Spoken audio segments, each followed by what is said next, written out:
দুইজন মানুষ, ওই দুইজন মানুষ ইয়ামেন থেকে তারা হাবশায় চলে গেল, পলায়ন করে তারা হাবশায় চলে গেল।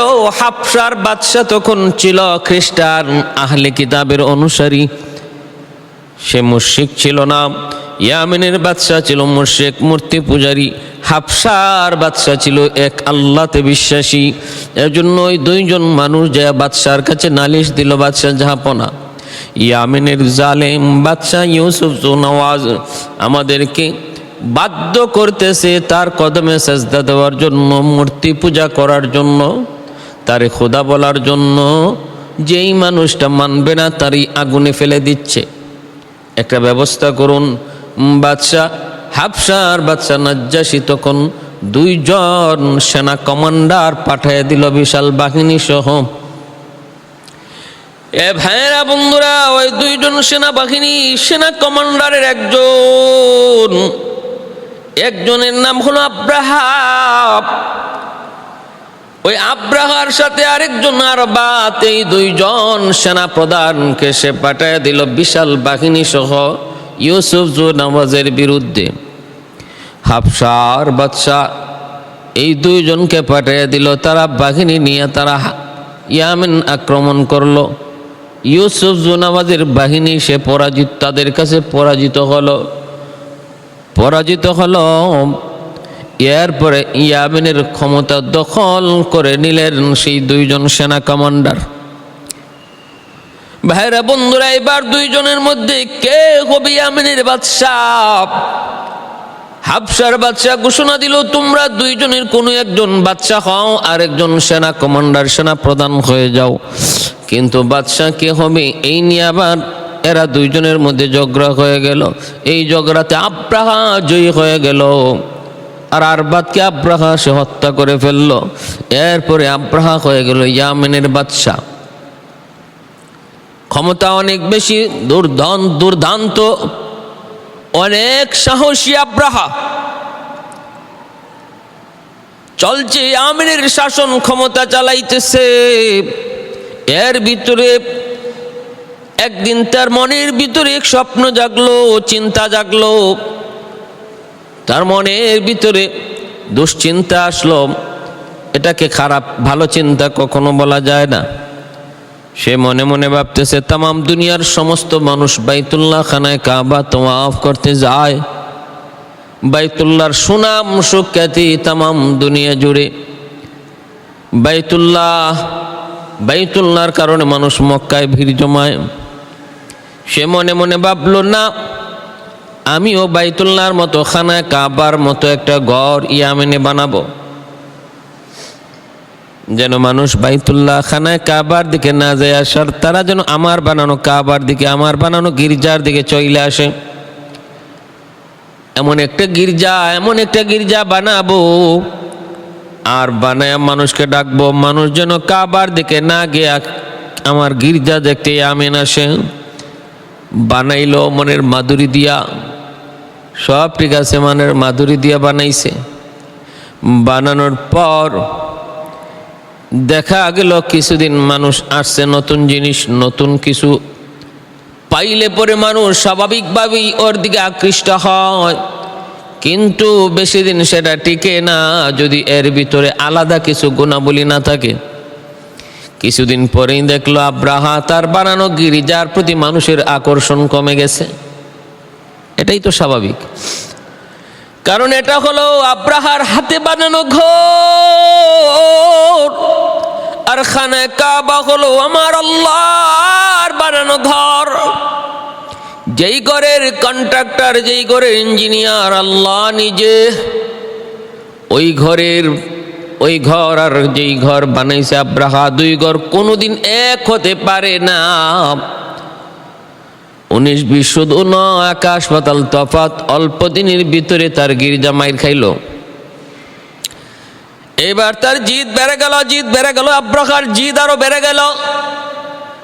যেই খানায় কাবার কারণে, যেই ঘরের কারণে আজকে আমার বানানো গির্জা আজকে মানুষের কাছে দাম পাইল না, ইজ্জত পাইল না, আমার ইজ্জত নষ্ট হলো, ওই ঘর আমি রাখবো না। ওই খানায় কাবা, মক্কার খানায় কাবাকে আমি ধ্বংস করে ফেলবো। নাউযুবিল্লাহি মিন যালিক। কে কি ধ্বংস করতে চায়? কয় সাধারণ এক বাদশা। কি ধ্বংস করতে চায়? আল্লাহর ঘর ধ্বংস করতে চায়। মাখলুক খালিকের সাথে যুদ্ধ করতে চায়, সৃষ্টি স্রষ্টার মোকাবেলায় দাঁড়ায়। কত বড় সাহস, দুঃসাহস! হাবশার বাদশাকে জানাইল, হাবশার বাদশাহ সাপোর্ট দিয়া দিল, কয় ঠিক আছে, আমিও তোমার এই সিদ্ধান্তে রাজি আছি, তুমি যাও। বিশাল এক হাতির বাহিনী তৈরি করল আব্রাহা। ওই বিশাল হাতি বাহিনী লইয়া, অসংখ্য অগণিত সৈন্য লইয়া রওনা দিবে। হাবশার বাদশাহ তারে 8টা বড় বড় হাতি দিল, বড় বড় হাতি দিল 8টা। এর মধ্যে সবচেয়ে বড় হাতিটার নাম ছিল মাহমুদ। এই মাহমুদ হাতিটা ছিল অনেক জ্ঞানী এবং ইশারা ইঙ্গিত সতর্ক সে খুব ভালো বুঝত। মাহমুদ নামক হাতিটাকে দিল আব্রাহা চড়ার জন্য।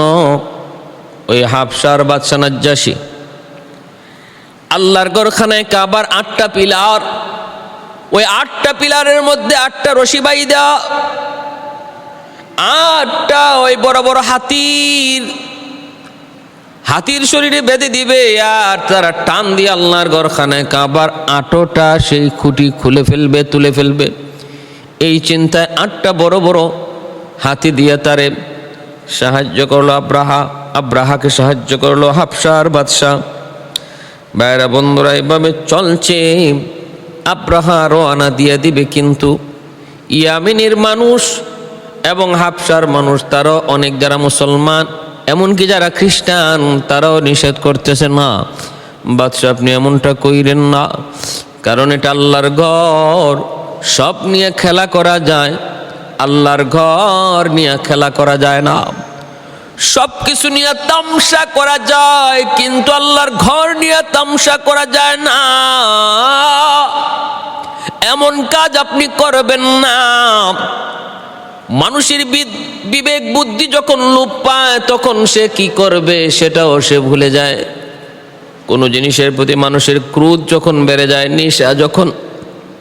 নিশা যখন অতিরিক্ত হয়ে যায়, ক্রোধ যখন, রাগ গুসা যখন অতিরিক্ত বেড়ে যায়, তখন স্বাভাবিকভাবে সাধারণ জ্ঞান তখন লোপ পায়, স্বাভাবিক জ্ঞান তার কাজ করে না। মানুষজন যতই বুঝায়, আব্রাহা তো আর বুঝ মানে না, বরং যারা বাধা দিতে আসে তাদেরকেও হত্যা করে ফেলে। যারা বাধা দিতে আসে এদেরকেও হত্যা করে ফেলে। এমন এক কঠিন পরিস্থিতি। ভাইরা আমার, আব্রাহা তো টার্গেট নিয়ে সামনের দিকে আগাইতেছে, সঙ্গে তার বিশাল হস্তি বাহিনী। মাহমুদ নামক বড় উটটার পিঠে বসছে আব্রাহা, রওনা দিয়ে দিছে বিশাল হস্তি বাহিনী নিয়া। কেন রওনা দিছে? আল্লাহর ঘরখানায় কাবাকে ধ্বংস করবে। এবার আপনারা বলুন তো, আল্লাহর ঘর ধ্বংস করতে আসবে, আর যিনি ঘরের মালিক তিনি চুপচাপ বসে বসে দেখবে? আমার ঘর ধ্বংস করতে আসবে আর আমি চুপচাপ বসে বসে দেখবো? হয় না, হয় না।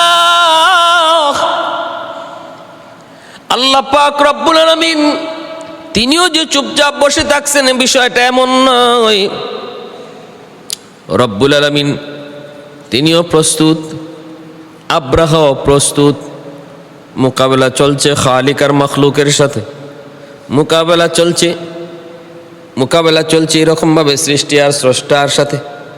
বলুন তো দেখি, খালিকের সাথে মখলুক যদি মোকাবেলায় যায়, এটা কি জ্ঞানী মানুষের কাজ হয় না নির্বুদের কাজ? আহাম্মকের কাজ হয়, নির্বুদের কাজ, জ্ঞানী মানুষের কাজ নয়। এ ভাইয়েরা বন্ধুরা, এজন্য বলি খেয়াল করে মনোযোগ দিয়ে শুনো। আব্রাহার চলছে, বিশাল বাহিনী নিয়ে চলছে রাস্তায়। খানে কাবা প্রেমিক একটা এলাকা ছিল, ওই এলাকার একজন নেতা ছিল যার নাম হানাতা।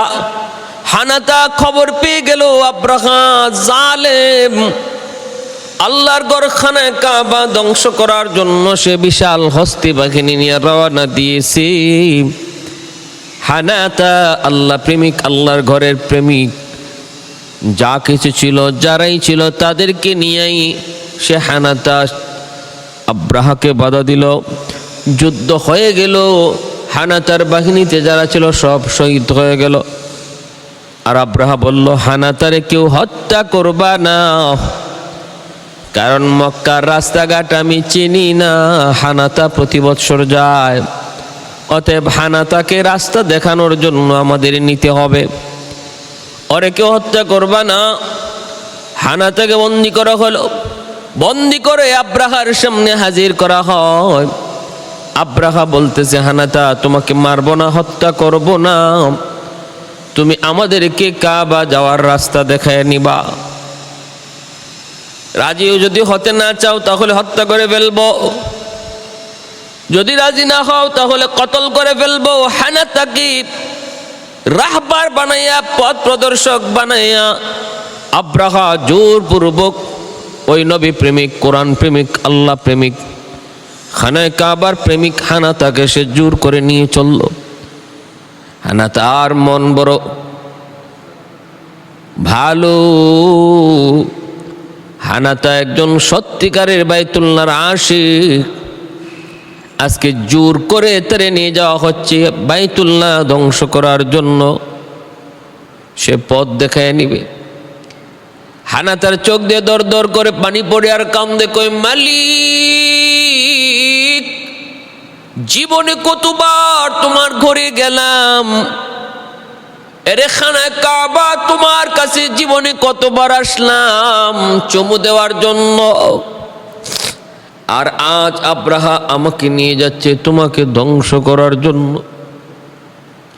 ও মালিক, তোমার ঘরে কত চুমু খাইলাম, আজ বুঝি আমি জালেমের সহযোগী হয়ে গেলাম। আল্লাহ তুমি দেখতেছো, আল্লাহ তুমি দেখতেছো, তোমার কুদরতি গাইবী সাহায্য তুমি নাজিল কইর। মালিক তোমার ঘর তুমি হেফাজত কইর। হানা থেকে নিয়ে চলছে, রাস্তা দেখে দেখে নিয়ে যাচ্ছে। ভাইরা বন্ধুরা, খানায় কাবার কাছাকাছি পৌঁছে, খানায় কাবার কাছাকাছি পৌঁছার আগে তারা তায়েফ গেল।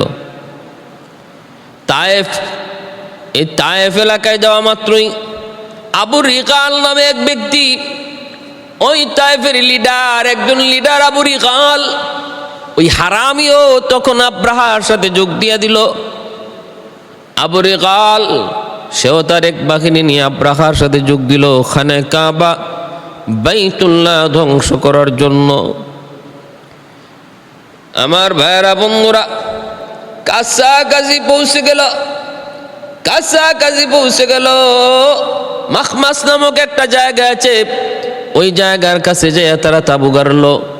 আব্রাহা তখন হানাতাকে বলতেছে, হানাতা তুমি যাও, যা মক্কার মানুষকে বলে দাও আমি এসেছি বাইতুল্লাহ খানা কাবা ধ্বংস করার জন্য। ওরা আমাকে স্বাধীনভাবে কাম করতে দিবে নাকি ওরা আমার সাথে যুদ্ধ করবে? অপশন তাদের দোনোটা। তারা যদি চায় যুদ্ধ করতে, যুদ্ধ করতে পারবে, আর তারা যদি চায় তারা নিশ্চিন্তে এই জায়গা ছেড়ে অন্যত্র কোথাও চলে যাবে, তাও পারবে। আমি মক্কার মানুষের গায়ে হাত তুলতে আসি নাই, আমি এসেছি ওই কাবা ধ্বংস করে দিতে। কেন ধ্বংস করতে এসেছিল? আল্লাহ পবিত্র কুরআনুল কারীমের ভিতরে সূরা ফিলের মধ্যে একটা চক্রান্তের কথা বলেছেন। আল্লাহ বলেন, আলাম তারা কাইফা ফাআলা রাব্বুকা বিআসহাবিল ফিল আলাম ইয়াজআল কাইদাহুম ফি তাদলিল।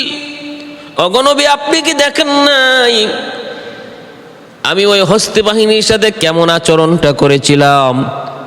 আমি কি তাদের ষড়যন্ত্রকে ধ্বংস করে দেই নাই? ষড়যন্ত্র ছিল আব্রাহার, কি চক্রান্ত ছিল? কি আব্রাহার চক্রান্ত ছিল, যদি কাবা আমি ধ্বংস করে দিতে পারি, তাম পৃথিবী জুড়ে আমার নাম ছড়ায় পড়বে। আব্রাহা খানায় কাবা ধ্বংস করে ফেলেছে, আমার নাম ছড়ায় পড়বে, আমার ভীতিও প্রতিটা বাদশাদের অন্তরে ঢুকবে। তারপরে আমি এক এক করে বিভিন্ন দেশ জয় করে নিব। আগে আমার পরিচিতিটা জানায় দেব কাবা শরীফ ভাঙ্গার মাধ্যমে। নাউজুবিল্লাহ। এই ছিল তার চক্রান্ত। তামাম দুনিয়া শাসন করার চক্রান্ত ছিল, ষড়যন্ত্র ছিল আব্রাহার অন্তরে। আল্লাহ পাক কয় আমি কি ধ্বংস করে দেই নাই? আমি কি তার চক্রান্ত নস্যাৎ করে দেই নাই? নস্যাৎ করে দিয়েছি, ধ্বংস করে দিয়েছি। মক্কার মানুষদের কাছে খবর দেয়, মানুষেরা কয় আমরা কিছু জানি না বাইতুল্লাহর ব্যাপারে। জানেন বাইতুল্লাহর মুতাওয়াল্লি আছেন, তার নাম আব্দুল মুত্তালিব। আমার নবী, রহমতের নবী, মায়ার নবীর দাদা আব্দুল মুত্তালিব, তিনি তখন ছিলেন বাইতুল্লাহর মুতাওয়াল্লি। মানুষেরা কয় বাইতুল্লাহর মুতাওয়াল্লির কাছে যাও। বাইতুল্লাহর মুতাওয়াল্লি কি বলে সেটা আগে খেয়াল করে শোনো, আগে জানো। মুতাওয়াল্লির কাছে যাও।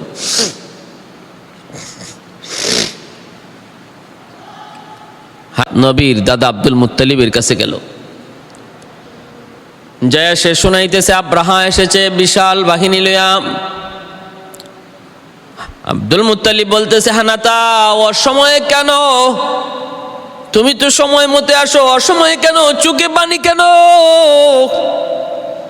আর এইভাবে আওয়াজ করে ডাকতেছে, ঘটনা কি? বিপদ, বিপদ, বিপদ। মক্কার তখন একটা সিস্টেম ছিল এমন, বিপদ সংকেত বোঝানোর জন্য ওই সাফা অথবা মারওয়া পাহাড় অথবা জাবাল আবে কোবাইস, উঁচু কোনো পাহাড়ের উপরে উইটা তারা মানুষদেরকে ডাকতো, বিপদ বিপদ বলে ডাকতো। তখন মানুষ বুঝতো অনেক জরুরি একটা খবর, অবশ্যই কঠিন কোনো বিপদ আমাদের সামনে। মানুষজন একা হয়ে যেত, একত্রিত হয়ে যাইত। আমার নবী, রহমতের নবী, মায়ার নবীও তিনি একবার এই মক্কার কুরাইশদের কিভাবে ডাকছিলেন, ইয়া সবাহ ইয়া সবাহ ডাকতেছিলেন। আল্লাহ নবী, রহমতের নবী যখন মানুষকে ডাকলেন, সব একত্রিত হয়েছিল। কি ব্যাপার মুহাম্মদ, এইভাবে ডাকতেছো, কি বিপদ? নবী বলেন বিপদ, বিপদ, বিপদ, বিপদ। আমি যদি বলি ওই পাহাড়ের ওই পাশে তোমাদের দুশমন তোমাদের সাথে যুদ্ধ করার জন্য প্রস্তুত, তোমরা কি সেটা বিশ্বাস করবে? মক্কার মানুষ বলেছিল হ্যাঁ আমরা বিশ্বাস করি, কারণ তুমি তো আল আমিন, আমরা তোমার কথা বিশ্বাস করি। আল্লাহ নবী বললেন তোমরা যদি কালেমা গ্রহণ না করো তাহলে দুজকের বিশাল বাহিনী তোমাদের সামনে ও পাশে দাঁড়ানো, যে কোনো মুহূর্তে তোমাদের উপরে গজব, আসমানি গজব নেমে আসবে। অতএব গজব থেকে যদি বাঁচতে চাও কালেমা পড়ে নাও। আবু লাহাব তখন বলেছিল তাব্বান লাকা ইয়া মুহাম্মদ আলিহাদা জামাতানা, আরে মুহাম্মদের জন্য বুঝি আমাদেরকে জমা করেছ, তোমার হাত ধ্বংস হোক। আমার ভাইয়ের জন্য আমার নবী, রহমতের নবীকে আবু লাহাব বদদুয়া দিয়েছিল, এর জবাবে আল্লাহ বদদুয়া দিয়েছেন, সূরা লাহাব নাজিল করে। এটা আরবের একটা সিস্টেম ছিল, পাহাড়ের উপর ওইটা বিপদ কয়া ডাক দিলেই মানুষজন একত্রিত হয়ে যাইত।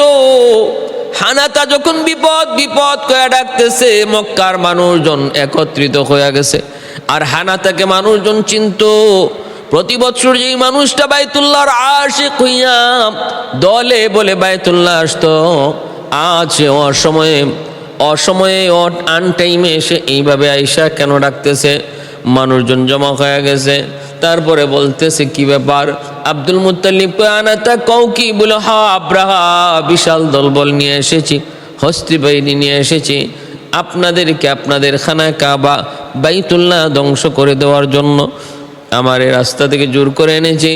আমি তো তার বাধা দিয়েছিলাম, আমার সৈন্য সামন্ত শহীদ হয়ে গেছে, এখন আমাকে বন্দি করে এনেছি রাস্তা চেনায় দেওয়ার জন্য। আমার আর কোনো উপায় ছিল না, কিন্তু আমি তো বারবার শুধু আল্লাহর কাছে দোয়া করেছি, বারবার শুধু আমি দোয়া করেছি আল্লাহ যেন সাহায্য নাজিল করে।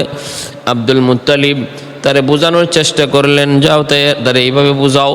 কোনোভাবেই আব্রাহা বুঝতে রাজি না। উপঢৌকন বদলা দেওয়ার জন্য চাইলেন, আব্রাহা কোনো বদলা নিতেও রাজি না। তার একটাই টার্গেট, সেখানে কাবা ধ্বংস করে দিবে। ভাইরা বন্ধুরা, ওই অবস্থায় আব্রাহার ওই হাতি বাহিনী সামনের দিকে যখন আগাইতে বলে,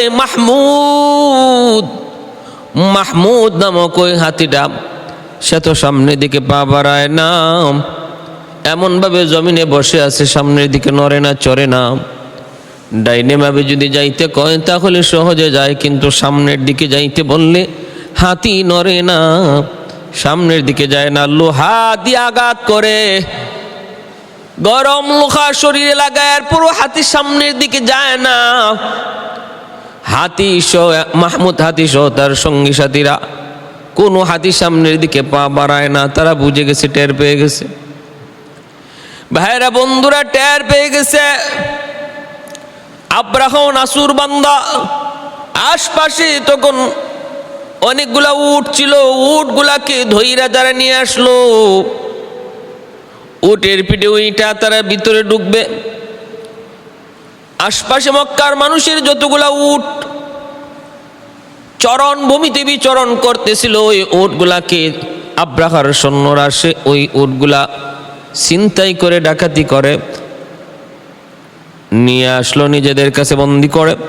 এই জন্য আব্দুল মুত্তালিব নবীর দাদা, তিনি তো আব্রাহার কাছে আইসা হাজির হয়ে বলতেছেন, আমার উটগুলা কেন আপনার সৈন্যরা আমার উটগুলা কেন নিয়ে আসলো? উটের কে দোষ? আমার উটগুলা কি করবেন? আব্রাহা অবাক হয়ে গেছে। আব্রাহা বলতেছে, আব্দুল মুত্তালিব, তুমি না বাইতুল্লাহর মুতাওয়াল্লি, তুমি খানায় কাবার ব্যাপারে কোনো টেনশন তোমার নাই বুঝি?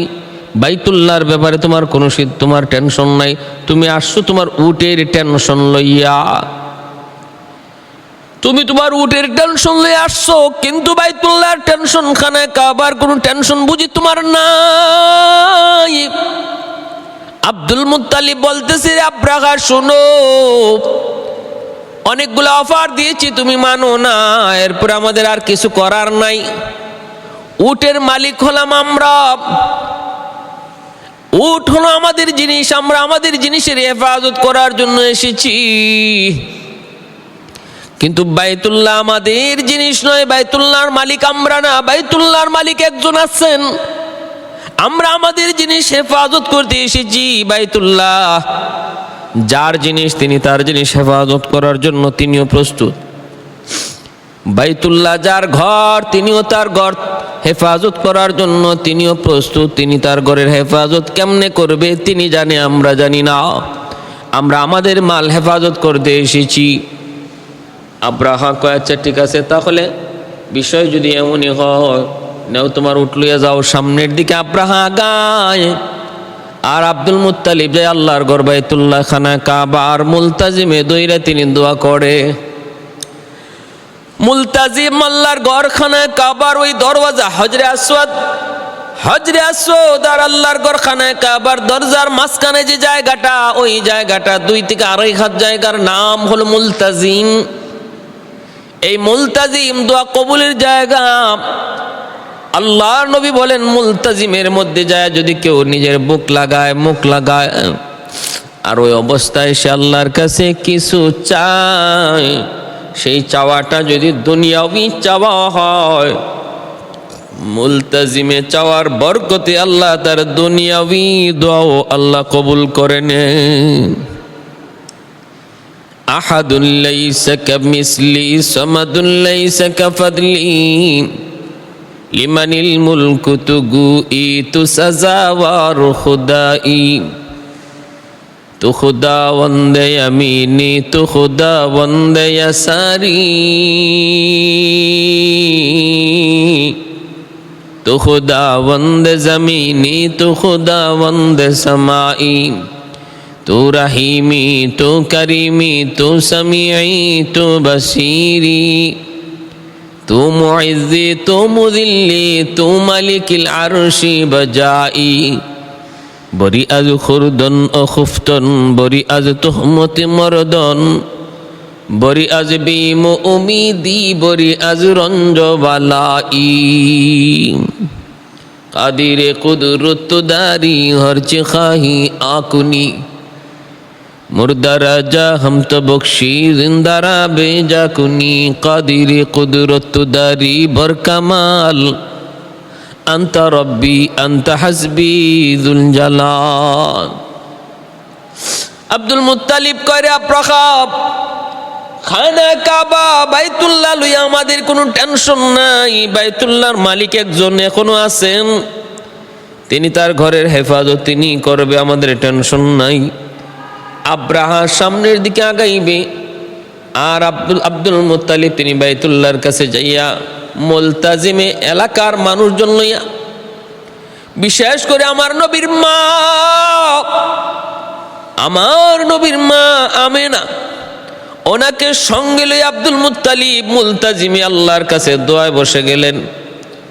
বলতেছে, মারি ও মা, তোমার পেটের সন্তানের উসিলায় বহু দোয়া আমার চোখের সামনে কবুল হয়েছে রে মা।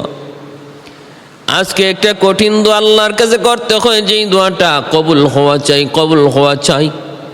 মা তুমি নিজেও আসো, আল্লাহর ঘর মুলতাজিমে যাই আমরা একটু আল্লাহর কাছে কান্দি।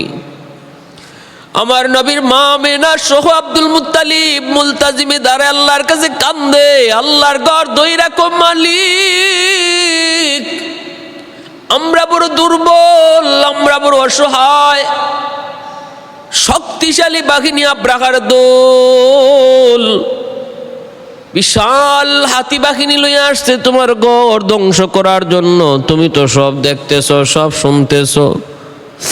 আল্লাহ ওই জালেমের সমস্ত কথাগুলি, সমস্ত হরকতগুলি তোমার চোখের সামনে মালিক আজ তোমার কাছে ফরিয়াদ জানাই, তুমি তোমার ঘরের হেফাজত করো, তুমি তোমার ঘরের সম্মান তুমি রক্ষা করো আল্লাহ। নবীর মা আমেনা আমিন কয়া চোখের পানি জড়ায় কান্দে। কারণ কানবে না কেন? মক্কার মানুষ নিজের সন্তানের চেয়েও খানে কাবাকে বেশি মায়া করে, বেশি ভালোবাসে, বেশি মহব্বত করে। নিজের আপন প্রিয়জনের চেয়েও বাইতুল্লাহর মহব্বত তাদের অন্তরে বেশি। এমনকি জানের চেয়েও বাইতুল্লাহর মহব্বত বেশি। যেই বাইতুল্লাহ ঘুম থেকে ওঠার পরপরই দেখে, যেই বাইতুল্লাহ দেখে দেখে তারা ঘুম থেকে উঠে, যেই বাইতুল্লাহ দেখে দেখে তারা ঘুমায়, যেই বাইতুল্লাহ দেখে দেখে তারা বড় হয়। যেই খানায় কাবার কাছে কিছু চাইতে হলে আল্লাহর ঘর খানায় কাবার কাছে যায় বাইতুল্লাহর দেয়াল ধরে তারা চায়। অপরাধ অন্যায় হয়ে গেলে সন্তান লইয়া তারা আল্লাহর ঘরের সামনে আইসা আল্লাহর ঘর দইরা, মা বাবা সন্তানদের সহ আল্লাহর ঘর দইরা তওবা করে। এরে ভাই, বাইতুল্লাহর মহব্বত এত ভালোবাসা, এত দরদ। এরপরও আল্লাহর কাছে তারা চাইতেছে। আর আল্লাহ পাক রব্বুল আলামিন কেনই বা তার ঘরে হেফাজত আল্লাহ করবে না? হানাতা যে আবারও বুঝায় আব্রাহা এখনো সময় আছে, একটু বুঝো। যেই ঘরের দিকে তুমি হাত বাড়াইতেছ এই কোনো জেনতেন ঘর নয়, এই ঘর জেনতেন কোনো ঘর নয়। এই ঘর আল্লাহ প্রথম বানাইছেন ফেরেশতাদের দ্বারা। তারপরে নূহ আলাইহিস ইসলামের মহাপ্লাবনে এই ঘর বালুর নিচে চাপা পড়ে গিয়েছিল। তারপর আল্লাহ পাক ইব্রাহিম খলিল এবং ইসমাইল জাবিহুল্লাহ এ বাপ বেটার দ্বারা আল্লাহর ঘর বাইতুল্লাহ আবার আল্লাহ পাক সংস্কার করাইলেন। ইব্রাহিম খলিলুল্লাহ আল্লাহর কাছে চাইলেন, মালিক আমার ছেলে ইসমাইলকে তোমার হুকুমে এই জায়গায় রেখে গেলাম, পানির ব্যবস্থা করে দিলা জমজম, কিন্তু ইবাদতের জন্য একটা ঘর চাই। আল্লাহ পাক রব্বুল আলামিন ওই ঘরটা আল্লাহ পাক কবুল করে নিলেন আর বললেন, ইব্রাহিম ঘর তো আমি আল্লাহ তৈরি করে রেখেছি, শুধু প্রয়োজন তুমি যায় তার ফাউন্ডেশনটা খুঁজে বের করো। ফাউন্ডেশনটা খুঁজে বের করার পর যখন সংস্কার শুরু করলেন, সামনের দিকে উঠতেছেন, উপরে উঠতেছেন, এখন উপরে আর জায়গা নাই, উপরে আর লাগাল পান না। ইব্রাহিম খলিল কয়, আল্লাহ তোমার ঘর বানাইতেছি, কিন্তু উপরে তো আর লাগাল পাই না। আল্লাহ পাক একটা পাথরকে লিফটের কাজ করার জন্য আদেশ দিয়ে দিলেন। ইব্রাহিম খলিলুল্লাহ ওই পাথরের উপরে পা রেখে তিনি দাঁড়ান, আর পাথরটা লিফটের মতো উপরে উঠে নবী যতক্ষণ যে জায়গায় উঠতে চান পাথরটা অটোমেটিক ওই জায়গা পর্যন্ত নবীকে নিয়ে উপরে উঠে, তিনি ওইখানে পাথর লাগান, ওইখানে ইট লাগান, ওই উপরে কাজ করে নিচে নামতে চান, পাথরটা আবার ওনাকে নিচে নামায় দেয়। এই পাথরের নাম হলো মাকাম ইব্রাহিম। আজও ওই পাথরটা আল্লাহর ঘরখানায় কাবার পাশে আছে। হাজিরা হজ করতে যায় ওই পাথরের সামনে 2 রাকাত, ওই জায়গায় 2 রাকাত নামাজ পড়ে সুন্নাত, 2 রাকাত নামাজ পড়ে। পাথরে এখনো ইব্রাহিম খলিলুল্লাহর পায়ের চিহ্ন এখনো আছে। এইরকম গ্লাস কইরা জায়গাটারে পাথরটারে সংরক্ষণ করে রেখে দেওয়া হয়েছে। এজন্য ভাইরা বন্ধুরা, বাইতুল্লাহ আল্লাহর ঘর। হানাতা কয় রে আব্রাহা একটু ভালো করে বুঝো, এটা মানুষের তৈরি কোনো ঘর নয়, দুনিয়ার বানানো কোনো ঘর নয়। ঘরটা হলো আমার আল্লাহর ঘর। আল্লাহ নিজের হাতে বানাইছেন, নিজের ইঞ্জিনিয়ারিং প্ল্যানে বানাইছেন। আমার আল্লাহ নিজের চিন্তায়, নিজের ফিকিরে, নিজের প্ল্যানে আল্লাহ তারই ঘর বানাইছেন। তামাম দুনিয়ার মাঝখানে হলো এই ঘরখানায় কাবা। এই ঘর যতদিন থাকবে ততদিন দুনিয়া টিকে থাকবে। সুজা বাইত আসমানের উপরে বাইতুল মামুর, ওইখানে কাবার সুজা 7 আসমানের উপরে বাইতুল মামুর। ওই বাইতুল মামুরের চতুর্দিকে ফেরেশতারা এরকম ভাবে তওয়াফ করে। আর জমিনে এইখানে কাবার তওয়াফ চলে 24 ঘন্টা। মানব আর দানব, শুধু মানুষ নয়, জিন্নাতেরা পর্যন্ত অল টাইম আল্লাহর ঘরখানায় কাবার তওয়াফ চলে। অতএব যেই ঘরের মালিক আল্লাহ, এই ঘরে হেফাজত করবেন আল্লাহ। আব্রাহা এখনো সময় আছে, বুঝো। সব জায়গায় আঙ্গুল দিও না, সব জায়গায় তামসা চলে না। কিন্তু আব্রাহা তো বুঝে না, সামনের দিকে আগাইতে চায়। এইদিকে আব্দুল মুত্তালিব, তিনিও তো মুলতাজিম, আমার মায়ার নবীর মাকে নিয়ে আল্লাহর কাছে চোখের পানি জড়ায় কান্দে। আল্লাহর কাছে দোয়া কবুল হয়ে গেছে। হঠাৎ করে আব্দুল মুত্তালিব তিনি দেখেন আরব সাগরের ওই পাশ থেকে একটা কালো একটা মেঘের চাকার মতো দেখা যায়। মেঘের মতো মনে হচ্ছে। তারা বুঝে ফেলছেন আযাব। আব্রাহার বাহিনী এরাও দেখতেছিল বিশাল একটা কালো চাকা, কালো একটা মেঘের টুকরার মতো আসতেছে তাদের দিকে। কিন্তু না বাইরে, এটা মেঘের কোনো টুকরা নয়। এই কালো চাকটা হলো একদল পাখি, বিশাল এক ঝাঁক পাখির আগমন এইভাবে আসতেছে কালো হয়ে। যেই পাখির ঠোঁটেও আছে একটা পাথরের কণা, আর 2টা পায়ের মধ্যে আছে 2টা পাথরের কণা। আল্লাহ পাক রব্বুল আলামিন কোন জালেমকে শায়েস্তা করার জন্য আল্লাহ যখন চান, স্পেশাল ফেরেশতার কোনো বাহিনী আল্লাহর পাঠাইতে হয় না।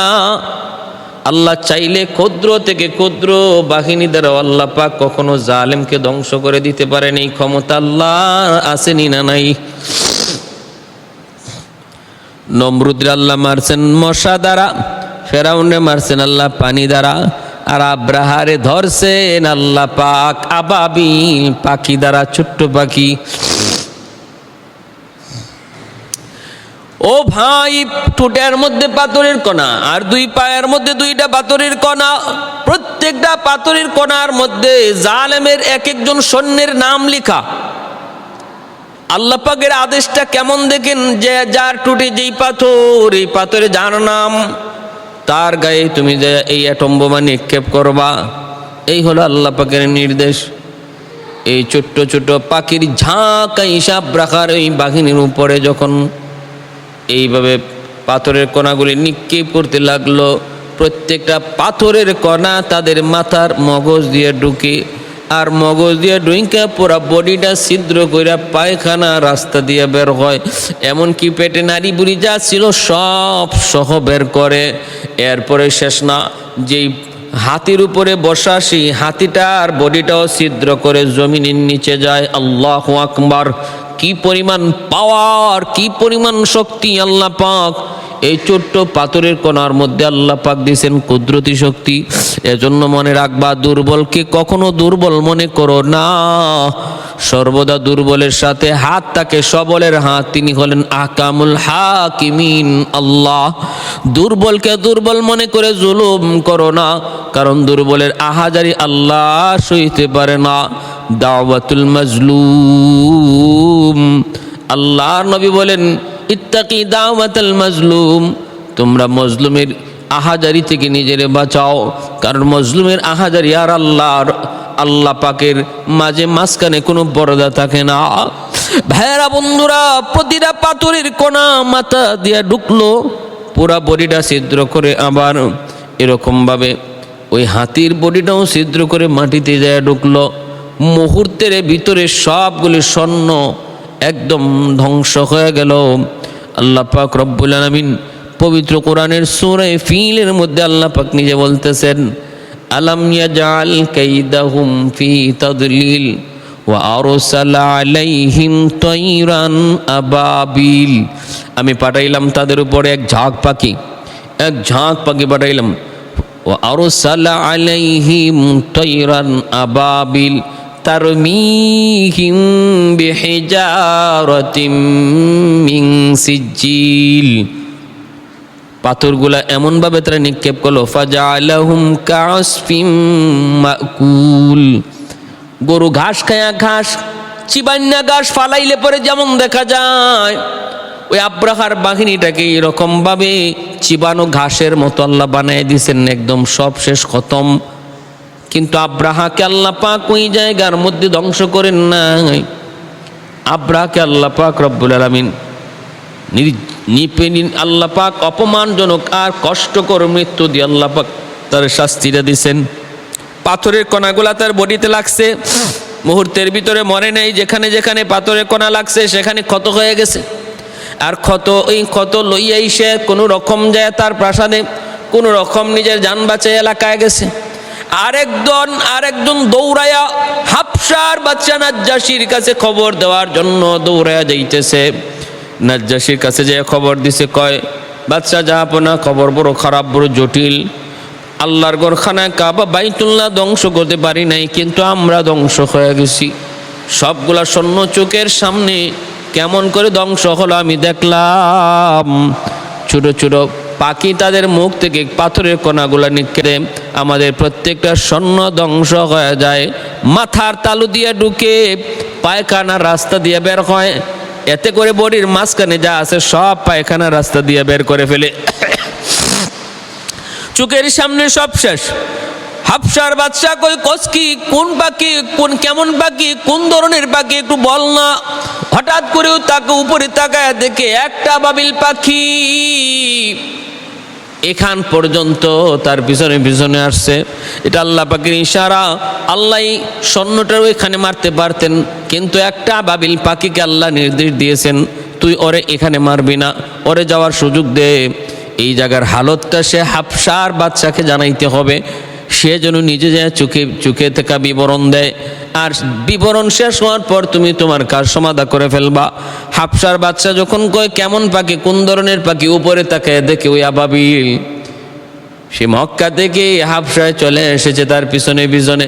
আর যেই মাত্র কয় এরকমই এমনই সাথে সাথে তার মাথার মধ্যে এই কণা, পাথরের কণাটা আবাবিল পাখি ছেড়ে দিল। ওই পাখিটা ছেড়ে দিল, তালু দিয়া ঢুকলো, পায়খানা রাস্তা দিয়ে বের হলো। হাবশার বাদশা নিজের চোখে দেখলো। এইদিকে বাবরাখা সারা বডিটা পচে গেল, দুর্গন্ধ। প্রতিটা জায়গায় জায়গায় পাথরের আঘাত থেকে সেখানে ক্ষত হয়ে যায়, পচন ধরে, সারা শরীরটা পোকায় ধরে। সে ছটফট করতে করতে সমস্ত মানুষজন থেকে বিচ্ছিন্ন হয়ে আব্রাহা অপমানজনক মৃত্যুবরণ করেছে। আল্লাহ পাক রব্বুল আলামিন নজির সৃষ্টি করে রাখলেন। মোকাবেলা যদি আমার সাথে হয় কত কঠিন হয় তোমরা আব্রাহার পরিণতি দেখো। মোকাবেলা যদি আমি আল্লাহর সাথে কেউ করতে চাও, নমরুদের পরিণতি দেখো। মোকাবেলা যদি আমি আল্লাহর সাথে করতে চাও, ফেরাউনের পরিণতি দেখো, আব্রাহার পরিণতি দেখো। নজির আল্লাহ তামাম দুনিয়ার মানুষের সামনে তুলে রাখছেন। বিশেষ করে জালেমরা, এখনো সময় আছে, জুলুম বন্ধ করো, জুলুম বন্ধ করো। কারণ জুলুমের শেষটা তোমার হাতে নয়, জুলুমের শেষটা হলো আমার আল্লাহর হাতে। ভাইয়েরা, বন্ধুরা, এজন্য বলতেছিলাম, এই আব্রাহা দুঃসাহস দেখাইছে, হাতির ইশারা বুঝে নাই। প্রত্যেকটা হাতি যে ইশারা দিল, এখানে যেও না। ওই যে আরাফা থেকে হাজিরা মুজদালিফার দিকে রওনা দিয়ে মক্কার কাছাকাছি আসে, তো ওই জায়গাটা এখনও সৌদি সরকার ওই পথে আসার পথেই এই জায়গাটা পাওয়া যায়, যেখানে এই হস্তি বাহিনীকে আল্লাহ পাক এই ছোট্ট পাখির দ্বারা ধ্বংস করেছিলেন। এই জায়গাটাকে তারা অনেক সংরক্ষণ করে রেখেছে, এখানে কাউকে যাইতে দেয় না। এটা আযাবের জায়গা, গজবের জায়গা। গজবের জায়গায় কারো ঢোকার অনুমতি নেই, সেটাকে সংরক্ষণ করে ব্যারিকেড দিয়ে রাখছে। আল্লাহ তমাম দুনিয়া জুড়ে এমন নিদর্শন দেখায় রাখছে। সিরু ফিল আরদ ফানজুরু কাইফা কানা আকিবাতুল মুকাজ্জিবিন। আল্লাহ বলে, জমিনে ঘুরো, ঘুরে দেখো না, জায়গায় জায়গায় এখনো আমি আল্লাহর নিদর্শন রয়েছে, যে জালেমের জুলুমের পরিণতি, জালেমের জুলুমের শেষটা আমি আল্লাহ কিভাবে ঘটাইছি, এর নজির দুনিয়াতে আছে। মন চাইলে একটু ঘুরে দেখো। ওই ডেড সি দেখতে যাও, কওমে লুতকে আল্লাহ যে ধ্বংস করেছিলেন যে জায়গায়, সে জায়গায় আজও কোনো প্রাণী বাঁচে না, সেই নদীতে কোনো মাছ বাঁচে না। ডেড সি, মরা নদী হিসাবে পরিচিত। প্যারে হাজিরিন, এজন্য সর্বদা আল্লাহর শক্তির সামনে নিজেকে দুর্বল করে রাখি আমরা। আল্লাহর সামনে বাহাদুরি দেখাইবার দুঃসাহস যেন কেউ না করে। আল্লাহর শক্তির, আল্লাহ পাকের শক্তির উপরে আমাদের দুর্বলতা সর্বদা যেন প্রকাশ পায়। সর্বদা আল্লাহ পাকের হুকুম আকাম বিধিবিধান অত্যন্ত বিনয়ের সাথে অহংকার মুক্ত হৃদয়ে আল্লাহর কদমে, কুদরতি কদমে মাথা ঝুঁকাইবার তৌফিক যেন আল্লাহ পাক মরণ পর্যন্ত আমাদেরকে দান করে, এই আশা ব্যক্ত করে আমি আমার কথাগুলি এখানে শেষ করলাম। ওয়া আখির দাওয়ানা আনিল হামদুলিল্লাহি রব্বিল আলামিন।